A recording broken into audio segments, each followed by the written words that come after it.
നമസ്കാരം. ഈ വർഷത്തെ നക്ഷത്രഫലം നോക്കാം. അശ്വതി മുതൽ രേവതി വരെയുള്ള നക്ഷത്രക്കാർക്ക് ഓരോ മാസവും അനുഭവപ്പെടാവുന്ന ഫലങ്ങൾ. കാർത്തിക നക്ഷത്രക്കാർ വിജയസാധ്യതകളെപ്പറ്റി വിലയിരുത്തി പൊതുജന ആവശ്യം അന്വേഷിച്ചറിഞ്ഞ് പുതിയ പദ്ധതികൾക്ക് രൂപകൽപ്പന ചെയ്യും. അധ്വാനഭാരവും ചുമതലകളും കൂടുതലുള്ള സ്ഥലത്തേക്ക് ഉദ്യോഗ കയറ്റമുണ്ടാകും. ഗൃഹനിർമ്മാണം പൂർത്തിയാകും. അഭിപ്രായം അറിഞ്ഞ് പെരുമാറുന്നതും പ്രവർത്തിക്കുന്നതുമായ സന്താനങ്ങളുടെ സമീപനത്തിൽ ആശ്വാസവും അഭിമാനവും സുരക്ഷിതത്വവും തോന്നും. കന്നിയിൽ കൂടുതൽ പ്രവർത്തിച്ചൽപ്പം അനുഭവ ഫലങ്ങൾ ഉണ്ടാകും. ഉപരിപഠനത്തിന് പണം കൊടുത്ത് ചേരേണ്ട സാഹചര്യം വന്നു ചേരും. കലാകായികം, വൈജ്ഞാനികം എന്നീ രംഗങ്ങളിൽ പ്രവർത്തിക്കുന്നവർക്ക് അവസരങ്ങളും പ്രോത്സാഹനവും ഉണ്ടാവും. ഉന്നതരുമായി സൗഹൃദ ബന്ധം പുലർത്തുന്നത് വഴി പുതിയ ആശയങ്ങൾ ഉണ്ടാകും. നിശ്ചയദാർഢ്യത്തോടു കൂടിയുള്ള പ്രവർത്തനങ്ങൾ ലക്ഷ്യപ്രാപ്തി നേടും. തുലാത്തിൽ സഹവർത്തിത്വ ഗുണത്താൽ നല്ല ചിന്തകളുണ്ടാകും. നിസാര കാര്യങ്ങൾക്ക് പോലും കൂടുതൽ പ്രയത്നം വേണ്ടിവരും. വാഹന അപകടം ഉണ്ടാകാതിരിക്കാൻ പ്രത്യേകം കരുതൽ വേണം. അംഗീകാരങ്ങൾക്ക് കാലതാമസമുണ്ടാകും. ജീവിത യാഥാർത്ഥ്യങ്ങളെ മനസ്സിലാക്കി വിട്ടുവീഴ്ച മനോഭാവം സ്വീകരിക്കേണ്ടി വരും. അതിലൂടെ ദാമ്പത്യ ജീവിതത്തിൽ ഏറെക്കുറെ അനുകൂല അന്തരീക്ഷം ഉണ്ടാകും. വൃശ്ചികത്തിൽ വേറിട്ട് താമസിക്കുന്ന ദമ്പതികൾക്ക് ഒരുമിച്ച് താമസിക്കാനുള്ള സാഹചര്യമുണ്ടാകും. സജീവ സാന്നിധ്യത്താൽ വ്യാപാര, വിപണന, വിതരണ മേഖലകളിലുള്ള അനിശ്ചിതാവസ്ഥ ഒഴിഞ്ഞുമാറി നിലനിൽപ്പുണ്ടാകും. റോഡ് വികസനത്തിന് ഭൂമി കൊടുക്കാനിടവരും. ദുരാചാരങ്ങൾ ഉപേക്ഷിച്ച് സദാചാര പ്രവർത്തനങ്ങളിൽ ഏർപ്പെടുന്നതിനാൽ സമാധാനമുണ്ടാകും. നഷ്ടസാധ്യതകൾ വിലയിരുത്തി ചില കർമ്മമണ്ഡലങ്ങളിൽ നിന്ന് വിട്ടുനിൽക്കും.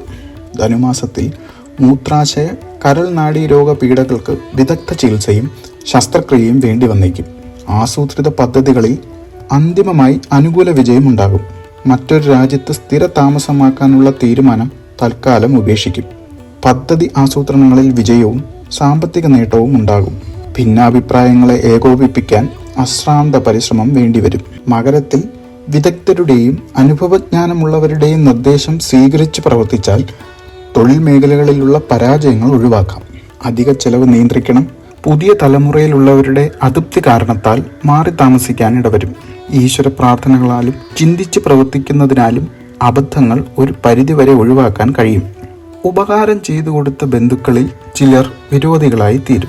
കുംഭത്തിൽ കക്ഷി രാഷ്ട്രീയ പ്രവർത്തനങ്ങളിൽ നിന്ന് അപമാനം വന്നു ചേരും. ആഡംബര ആർഭാടങ്ങൾ ഒഴിവാക്കാൻ നിർബന്ധിതനാകും. ഏറ്റെടുത്ത ദൗത്യം വിജയത്തിലെത്തിക്കാൻ വളരെ പരിശ്രമം വേണ്ടിവരും. നിരപരാധിത്വം തെളിയിക്കാൻ സാധിക്കുന്നതിനാൽ ഉദ്യോഗത്തിൽ പുനർനിയമനം ഉണ്ടാകും.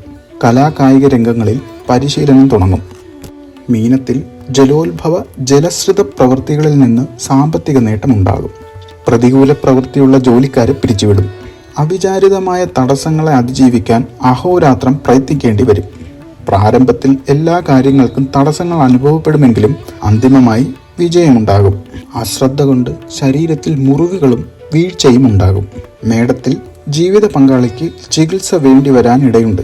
പുതിയ കരാർ ജോലികൾ ഏറ്റെടുത്ത് നടപ്പിലാക്കുമെങ്കിലും പ്രതീക്ഷിച്ച സാമ്പത്തിക നേട്ടം ഉണ്ടാവുകയില്ല. അമിതാധ്വാനത്താൽ ദേഹക്ഷീണം അനുഭവപ്പെടും. എപ്പോഴും അവധിയെടുക്കാൻ ഇടവരും. പകർച്ചവ്യാധി പിടിക്കാതിരിക്കാൻ കൂടുതൽ ജാഗ്രത വേണം. അമിത ചെലവ് നിയന്ത്രിക്കണം. ഇടവത്തിൽ വിവിധങ്ങളും വ്യത്യസ്തവുമായ പ്രവൃത്തികൾ സമയബന്ധിതമായി ചെയ്യാനുള്ള പദ്ധതികൾ ലക്ഷ്യപ്രാപ്തി നേടും. ഏറ്റെടുത്ത ദൗത്യം നിഷ്കർഷതയോടുകൂടി ചെയ്തു തീർക്കാൻ പലപ്പോഴും രാത്രിയും പ്രവർത്തിക്കേണ്ടി വരും. തൊഴിൽ മേഖലകളോട് ബന്ധപ്പെട്ട യാത്രാക്ലേശവും സമ്മർദ്ദങ്ങളും കൂടും. മിഥുനം, സാമ്പത്തിക വരുമാനം ഉണ്ടാവുമെങ്കിലും ചെലവിനങ്ങളിൽ നിയന്ത്രണം വേണ്ടിവരും. ചെയ്യാത്ത കുറ്റത്തിന് അപരാധം കേൾക്കാനും കുടുംബ ബന്ധങ്ങൾക്ക് അതൃപ്തി ഉണ്ടാകാനും ഇടയുണ്ട്. അർഹമായ പൂർവിക സ്വത്ത് ലഭിക്കാൻ നിയമസഹായം തേടും. മനസ്സിന്റെ സ്വസ്ഥത നിലനിർത്താൻ സ്വയം ശ്രദ്ധ വേണം. ജോലി രംഗത്ത് പുതിയ അവസരങ്ങൾക്ക് വഴിയൊരുങ്ങും. കർക്കിടകത്തിൽ ശത്രുതാ മനോഭാവത്തിലായിരുന്ന പലരും മിത്രങ്ങളായി മാറും. സഹപ്രവർത്തകർ തമ്മിലുള്ളതോ ബന്ധുക്കൾ തമ്മിലുള്ളതോ ആയ തർക്കങ്ങൾ രമ്യതയിൽ പരിഹരിക്കാൻ സാധിക്കും. വേണ്ടപ്പെട്ടവർക്ക് സാമ്പത്തിക സഹായം ചെയ്യാനിടവരുമെങ്കിലും സുരക്ഷിതമായ രേഖകൾ വാങ്ങാൻ മടിക്കരുത്.